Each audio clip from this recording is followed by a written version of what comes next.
You know what's funny about women who suddenly discover they're empowered? They always seem to need a committee to tell them how empowered they are. My wife found her committee at 32, and let me tell you, it was quite the transformation to watch. It started innocently enough. She joined this group of women who called themselves the Independent Queens. Yeah, I know, the name should have been my first red flag. These were mostly divorced women in their 30s who spent their Friday nights at wine bars talking about how terrible their ex-husbands were and how amazing their new single lives had become. My wife came home from her first meeting practically glowing. She sat me down at our kitchen table and explained how these women had opened her eyes to things she'd never considered. According to her new friends, she'd been living in a bubble, making decisions based on what I wanted instead of what she wanted. I asked her what decisions she was talking about. We'd bought our house together, chose our furniture together, even picked our vacation destinations together. She couldn't give me a straight answer, just kept saying I wouldn't understand because I was a man. That's when I knew we had a problem. The meetings went from once a month to twice a month, then every Friday night. She'd come home with new vocabulary, words like authentic self and emotional labor and toxic masculinity. She started questioning everything we'd built together, from our morning coffee routine to our weekend plans. The real kicker came on a Tuesday evening. She walked into our living room where I was watching the game and announced she needed to talk. She'd been doing a lot of self-reflection with her group, and she realized she needed space to grow as an individual. I muted the TV and looked at her. What kind of space are we talking about? She launched into this rehearsed speech about how she'd been defining herself through our relationship for too long. The group had helped her see that she needed to discover who she really was outside of being a wife. She was going to start having regular girls' nights, where she could explore her independence. I almost laughed. Here was a woman who'd never had trouble speaking her mind, who'd always done exactly what she wanted, suddenly acting like she'd been some kind of prisoner in her own life. So you want to go out with your friends more often? I said. That's fine. You never needed my permission for that. She shook her head. It's not about permission. It's about understanding that I need to prioritize my own growth and happiness. The way she said it, like she was reading from a script, told me everything I needed to know. These women weren't just her friends anymore. They were her new advisors, and their advice was clearly that her marriage was holding her back. Over the next few weeks, the changes became more obvious. She started coming home later and later from these meetings. When I'd ask how her night was, she'd give me vague answers about deep conversations and breakthrough moments. She stopped telling me where they went or what they talked about. The worst part wasn't the secrecy. It was the way she started looking at me, like I was some kind of obstacle she needed to overcome.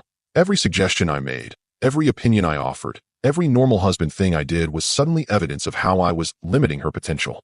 When I asked if she wanted to grab dinner at that Italian place we both loved, she sighed and said I was being predictable. When I suggested we plan a weekend trip, she said I was making assumptions about what she wanted to do with her free time. The group had convinced her that everything normal about our marriage was actually oppression in disguise. And the more she bought into their philosophy, the more she started treating me like the enemy. By the end of the month, she'd made her position clear. She was going to continue her journey of self-discovery with her empowered friends, and I could either support her growth or become part of the problem. Looking back, I should have seen what was coming. When someone starts talking about needing space to find themselves, they're usually preparing to tell you that themselves doesn't include you. But I had no idea just how far her new friends were willing to push her, or how much they wanted her to become just like them. That's when things got really interesting. The girls' nights became a weekly institution, and with each one, my wife came home with a new grievance about our marriage that I'd somehow never noticed before. Apparently, the fact that I handled our finances made me a financial controller. The way I'd wake up early on Saturdays to make us both coffee was creating dependency patterns. Even holding doors open for her had become benevolent sexism.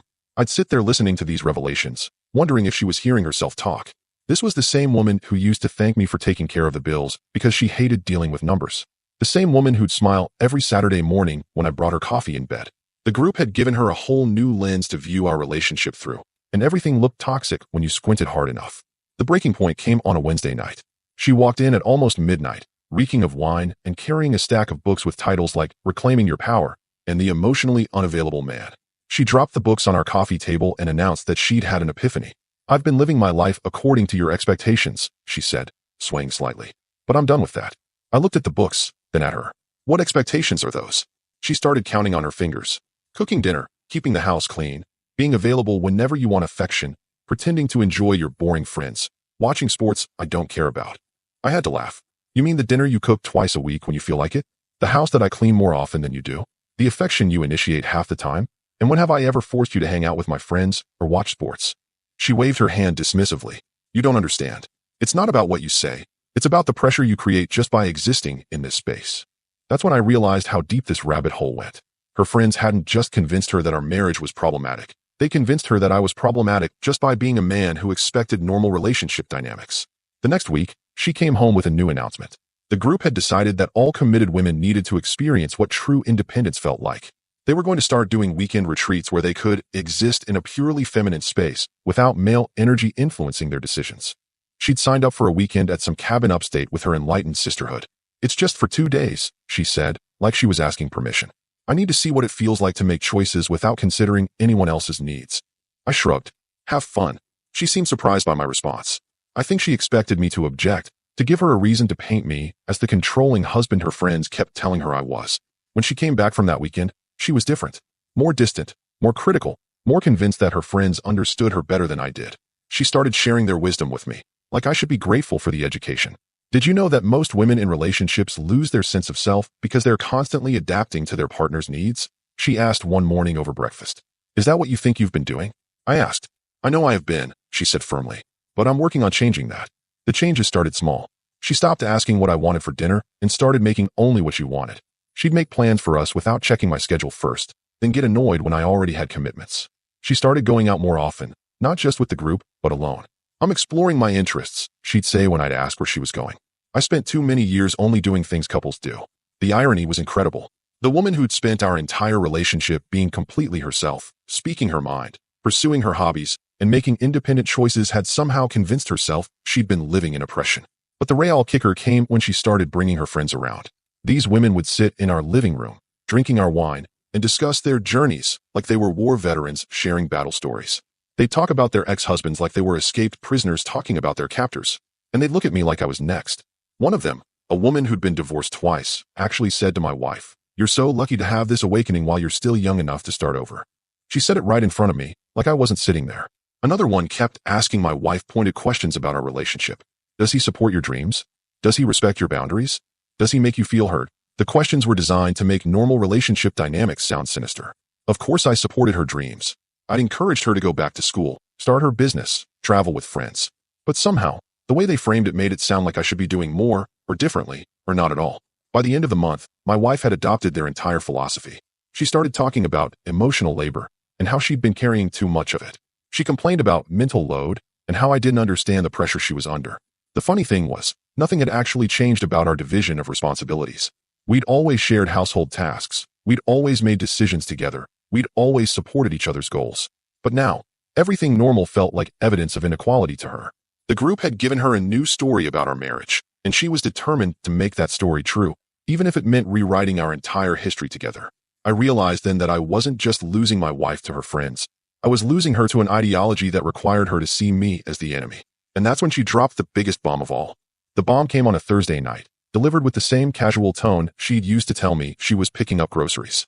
"I've decided to take a break from our relationship," she announced, standing in our bedroom doorway like she was making a business presentation.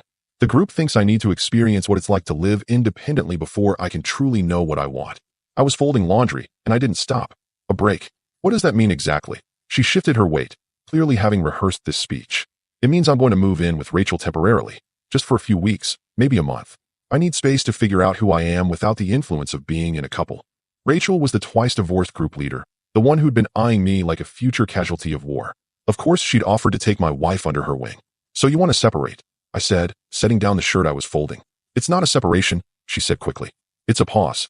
A chance for me to grow as an individual so I can come back to this relationship as a whole person instead of half of a codependent unit." The language was pure group speak. I could practically hear Rachel's voice coming out of her mouth. "And what am I supposed to do during this pause?" I asked. She looked surprised by the question. "I don't know. Maybe use the time to think about what you want to. Maybe examine whether you've been treating me as an equal partner or just as someone who fits into your life." There it was. The implication that I was the problem, that I was the one who needed to change while she went off to find herself with her divorced friends. I sat down on the bed and looked at her.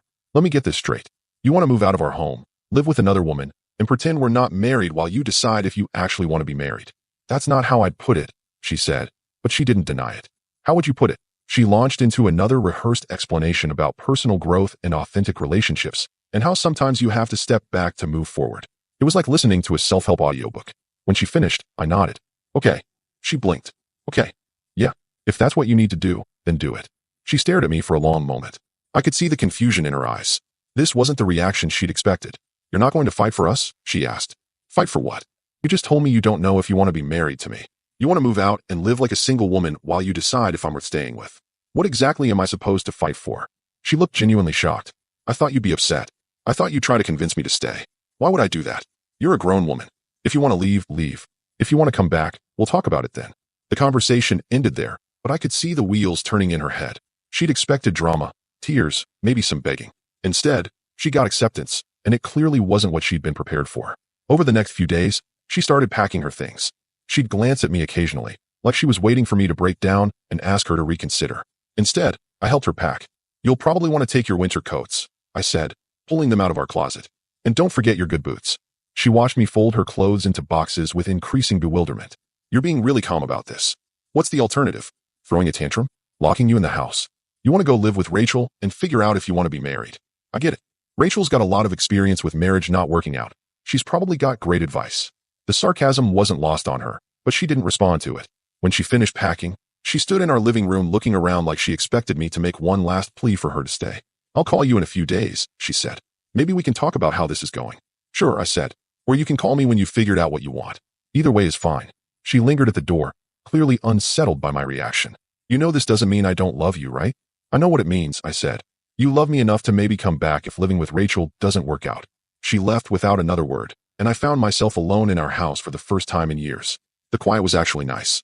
I made dinner for one, watched what I wanted on TV, and went to bed in the middle of the mattress. No negotiations, no compromises, no walking on eggshells around someone who'd spent months treating me like an oppressor. 2 days later, she called. She sounded different, less confident, more uncertain. How are you doing? She asked. Good, I said. Really good, actually. How's the independent living experiment going? It's fine. Different. Rachel's apartment is small, and she has a lot of rules about her space. That's tough, but I'm sure you're learning a lot about yourself. Yeah, she said, but she didn't sound convinced. Is there something you needed? I asked. I was wondering if I could come by and get a few more things. Some books, and maybe my coffee maker. The coffee maker? I thought you were discovering your independence. Making your own coffee seems like a good place to start. She was quiet for a moment. The coffee maker was a wedding gift. I have a right to it. You absolutely do, I said. Come by whenever you want. I'll make sure I'm not here so you can take whatever you need without any pressure from me. Another long pause. You don't have to leave your own house. I know I don't have to, but you're trying to figure out who you are without male influence, right? I'm just trying to help you get the full experience. After she hung up, I realized something important. For the first time in months, I wasn't worried about saying the wrong thing or doing something that would set off another lecture about my unconscious patriarchal behavior. I was starting to remember what it felt like to be myself instead of walking on eggshells around someone who decided I was the problem with her life. And that's when I started making some changes of my own. While my wife was discovering her authentic self at Rachel's apartment, I was rediscovering mine at home. And honestly, I was having a great time. The first thing I did was rearrange the living room. She'd always insisted on keeping the couch facing away from the TV because it was better for conversation. I moved it back where it belonged, bought a bigger TV, and set up my sound system the way I'd always wanted it. I started cooking the meals I actually enjoyed instead of the health-conscious dishes she'd preferred. I left my coffee cup on the counter without immediately washing it. I watched action movies without having to explain why I found them entertaining. For the first time in months, I wasn't walking on eggshells in my own home. She called again after a week, and this time she sounded even more uncertain. I was thinking maybe we could have dinner this weekend, she said, just to talk about how things are going. How things are going with what? I asked. With us. With this break. I want to make sure we're still communicating. I almost laughed. We're communicating right now. You called, I answered. Communication accomplished. I mean really talking. About our relationship. About what we're both learning from this experience. What I'm learning, I said, is that I really enjoy having the whole bed to myself. And I've been sleeping better than I have in months. How about you? What insights has Rachel been sharing about the nature of marriage? She was quiet for a moment. It's not about Rachel. It's about me figuring out what I want. Right? And how's that going? It's complicated. Living with someone else is different than I expected. Rachel has very specific ways of doing things, and she doesn't really like having someone else in her space long term. Sounds like she's not as empowered and independent as she pretends to be, I said. Maybe she's just not used to sharing her space because her relationships don't tend to last very long. That's not fair. You're right. It's not fair to point out that your relationship guru has a track record of failed marriages. That's probably irrelevant to the advice she's giving you about marriage. She sighed. Can we just have dinner? I feel like we're not connecting. We're connecting fine. You wanted space to figure out if you want to be married to me. I'm giving you that space. What's the problem? The problem is that you're acting like you don't care whether I come back or not. And there it was. The real issue wasn't that I was being controlling or unsupportive. The problem was that I wasn't being devastated by her absence. I care, I said. But I'm not going to sit here miserable and lonely while you decide if I'm worth staying with. I've got a life to live too.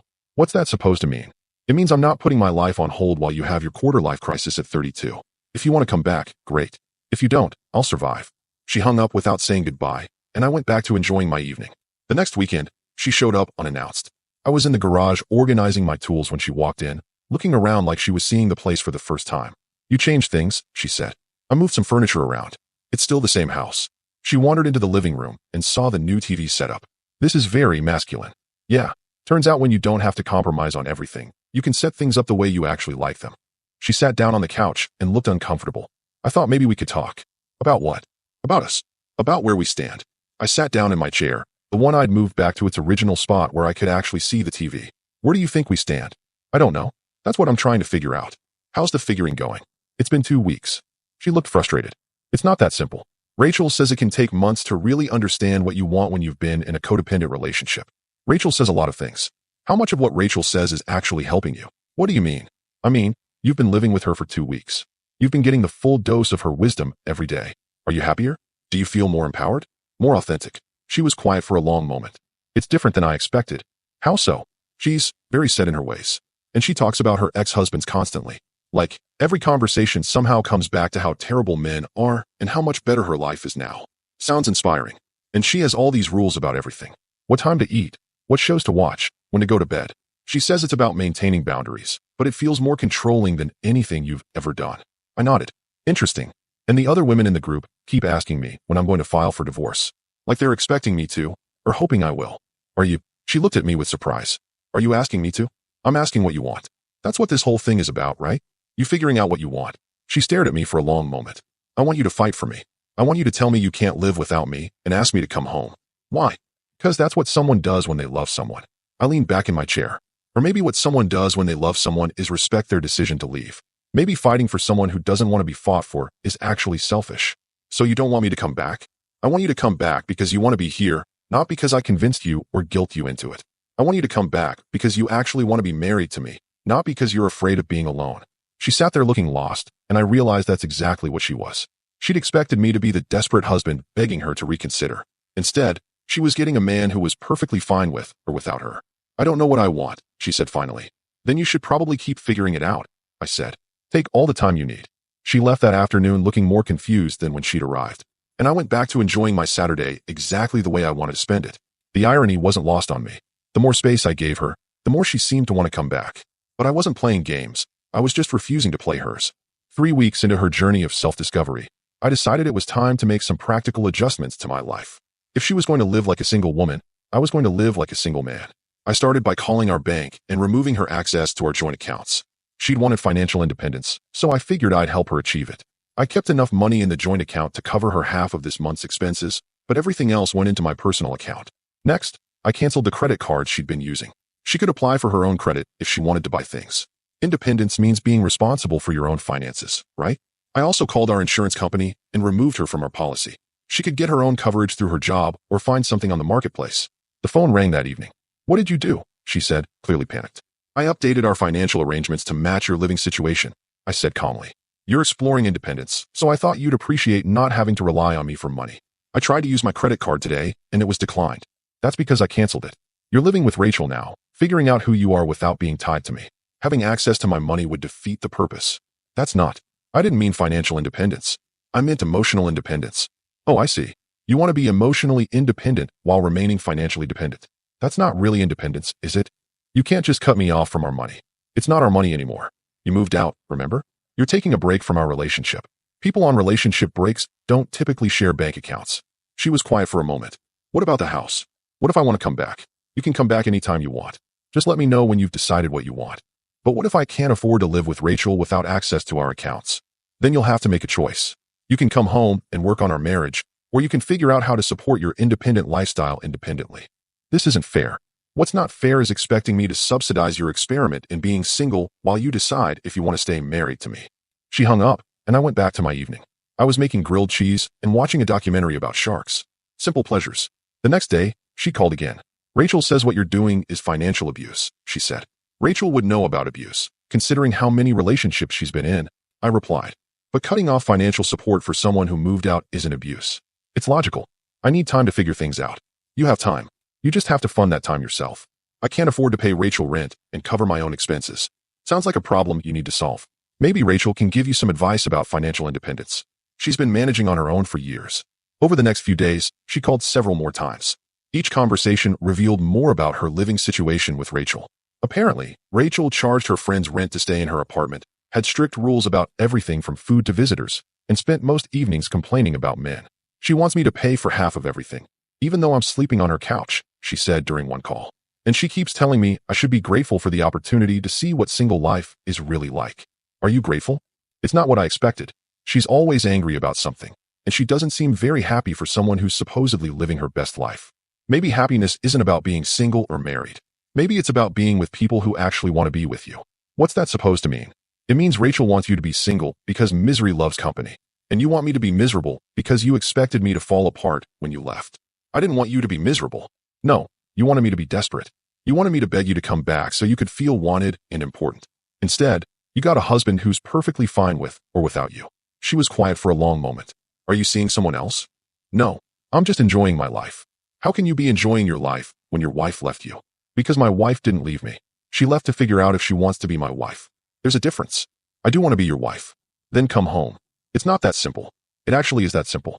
You want to be married to me. You come home and we work on our marriage. You don't want to be married to me. You stay where you are and we figure out divorce. The only thing that's complicated is you trying to have it both ways. She hung up again, but I could hear the wheels turning. The reality of supporting herself while living with someone who charged her rent to sleep on a couch was setting in. 3 days later, she showed up at the house with all her stuff. She stood in our doorway with 2 suitcases and a defeated expression, looking like she'd just finished a really unpleasant vacation. I want to come home, she said. I looked at her bags, then at her. Why? Because I figured out what I want. I want to be married to you. What changed your mind? She shifted uncomfortably. Living with Rachel was eye-opening. She's bitter about everything, and she wanted me to be bitter too. Every conversation was about how terrible men are and how I should be angry at you for things you never even did. And I realized I wasn't unhappy with our marriage. I was unhappy with myself, and her group convinced me that you were the reason for my unhappiness. I stepped aside to let her in, but I didn't help with her bags. So you're saying Rachel's advice wasn't helpful? She charged me $600 to sleep on her couch for 3 weeks. She made me pay for half the groceries, but wouldn't let me cook what I wanted. She had rules about everything. When to shower, what TV shows we could watch, when I could use the phone. Sounds like you got a taste of what real control looks like. I'm sorry, she said, setting her bags down. I was wrong about everything. Our marriage wasn't the problem. I was the problem. I sat down in my chair, the one I'd moved back to where I could see the TV properly. What makes you think I want you back? She stared at me. Because I'm your wife. You were my wife when you decided to move out and live with another woman while you figured out if you wanted to stay married to me. That was a mistake. Was it? Or was it exactly what you needed to do to figure out what you actually wanted? She looked confused. I don't understand. You spent months telling me how unhappy you were in our marriage. You convinced yourself that I was holding you back from being your authentic self. You moved out to discover who you really were without me. And I discovered that I want to be with you. Or you discovered that living with Rachel was worse than living with me. Those are 2 different things. She sat down on the couch, looking tired. I know I hurt you. I know I was wrong. But I'm here now, and I want to fix things. Here's the thing, I said. I don't need you to fix anything. I've been perfectly happy for the past 3 weeks. I like having the house to myself. I like not walking on eggshells around someone who's constantly analyzing everything I do for signs of toxic masculinity. I won't do that anymore. You won't do it until your next group meeting, or until you read another book about empowerment, or until one of your friends plants another seed of doubt in your head. She shook her head. I'm not going back to the group. I'm done with all of that. Why? Because I realize they don't want me to be happy. They want me to be single and angry like them. Rachel was actually disappointed when I told her I wanted to come home. She said I was making a mistake and that I'd regret it. She's probably right. What do you mean? I leaned forward. You're here because living with Rachel sucked, not because you genuinely want to be married to me. You're here because being financially independent is harder than you thought. You're here because you ran out of other options. That's not true, isn't it? 3 weeks ago, you were convinced that I was the problem with your life. Now you're convinced that Rachel was the problem. What happens when you decide someone else is the problem?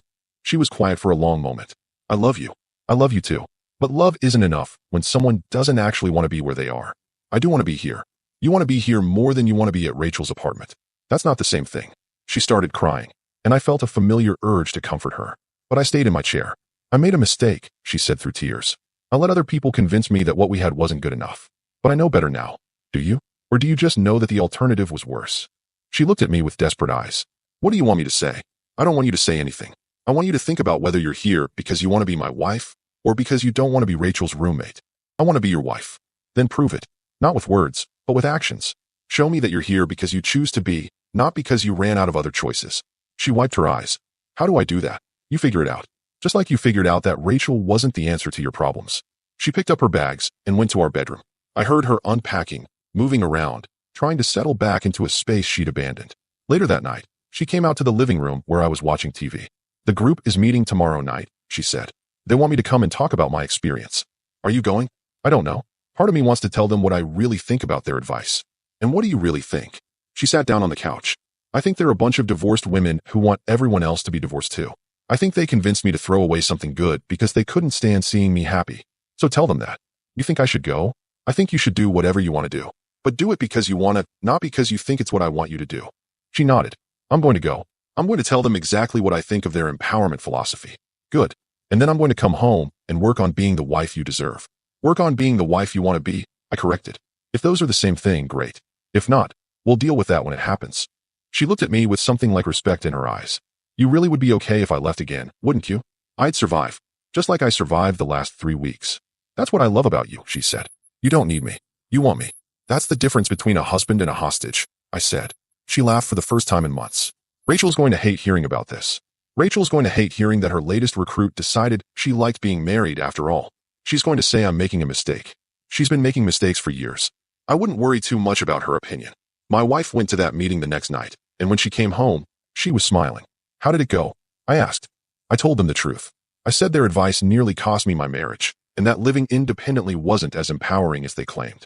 How did they take it? They said I was brainwashed by the patriarchy and that I'd be back when I realized my mistake. And what did you say? I said they were right about one thing.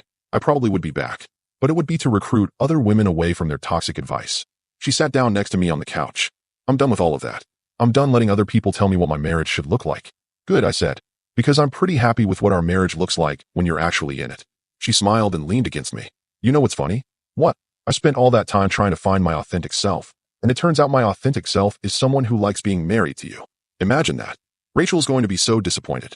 She was already planning my divorce party. Well, I said, I guess she'll have to throw it for someone else. And that's how I helped my wife become a permanent full member of the Empowered Single Friends Club, by showing her exactly what single life was really like, and letting her choose what she actually wanted instead of what other people told her she should want. Sometimes the best way to save a marriage is to be willing to let it go. Our story has come to an end. If you've made it this far, how about subscribing to our channel? It helps us immensely. I've selected 2 other videos for you that I'm sure you'll enjoy. Feel free to click on them. I'll be waiting for you in the next story. See you soon.